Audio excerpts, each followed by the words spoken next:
Ladies and gentlemen, ensure your phones are switched off and take your seats for the Punctuation Show.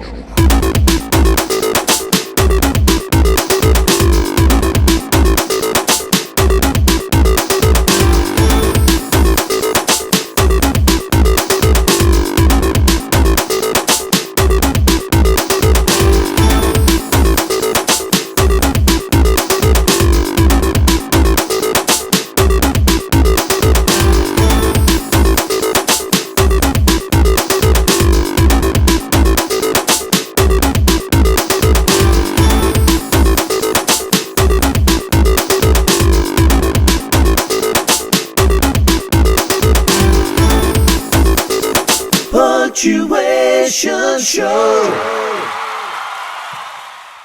Hello and welcome to the Punctuation Show. My name is Barry and today we're going to be talking about apostrophes. Apostrophes have two main uses: contraction and possession. When an apostrophe is used to show a contraction, it tells that one or more letters have been missed out and replaced with an apostrophe. For example, I don't care is a shortened or abbreviated version of I do not care. Where's my pen is a shortened or abbreviated version of where is my pen. It's a nice day, once again, a shortened or abbreviated version of it is a nice day. And we can see which letters have been replaced by those apostrophes for contraction. Now, when an apostrophe is used to show possession, it tells us that something or someone belongs to something or someone else. For example, Dave's iPad means the iPad that belongs to David.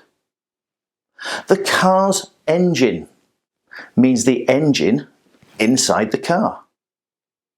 Lewis's problem means the problem bothering Lewis. Now, when the last letter of our name or our noun is an S, we can either add an apostrophe on its own or an apostrophe S.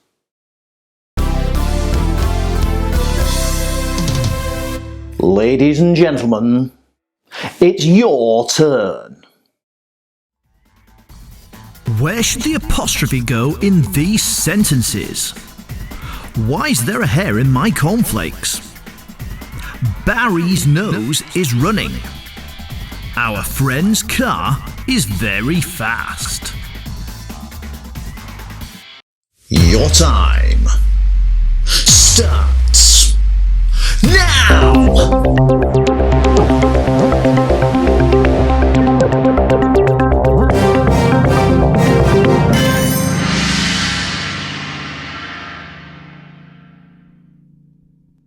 That's right!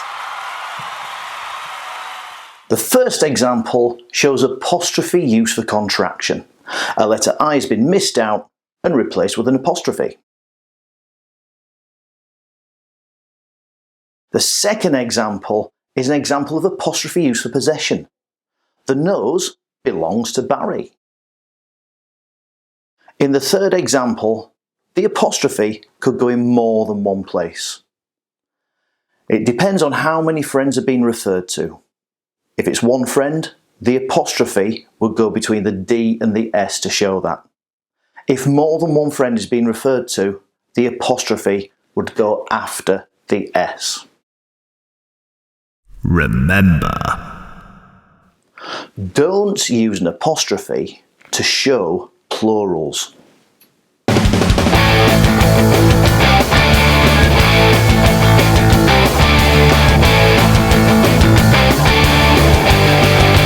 Grammar Aquarium! Nathan, Steve, what's wrong? Well, I'm actually finding all this apostrophe business a little bit confusing.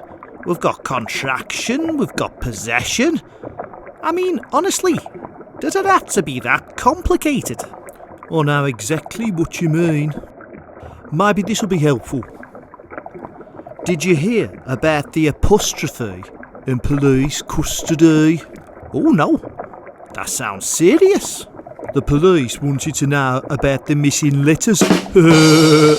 Oh, dearie me, that's terrible. Grammar Aquarium!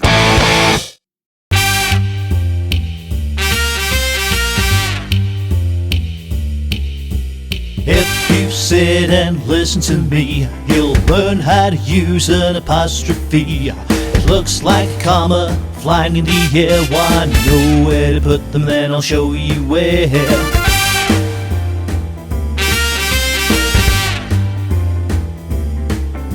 Contraction and possession are the two main uses. From now on we've got no excuses. We're proud that we can always get it right and make sure they're correct whenever we write.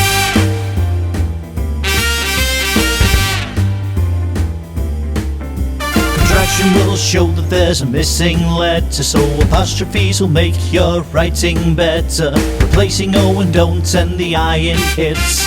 Don't let it get your head in bits.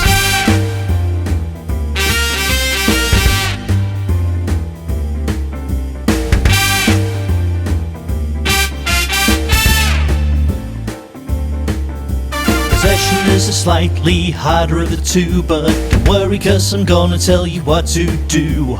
Bob's or Julie's or Ruby's or Steve's all use possession apostrophes.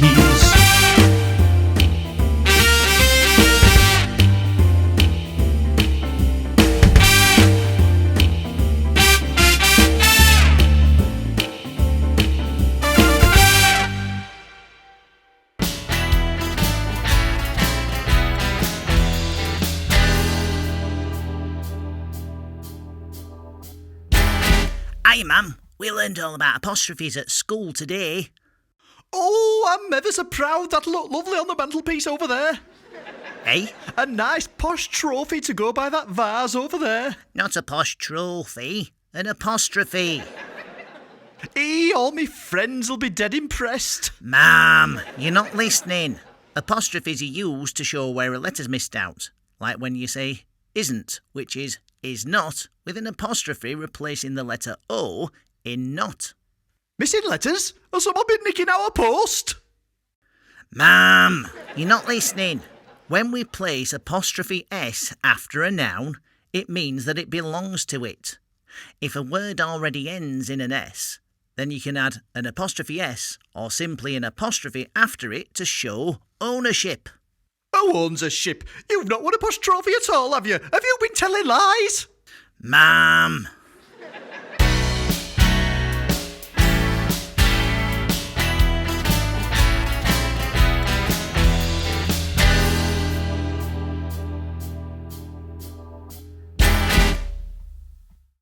And we'll see you next time.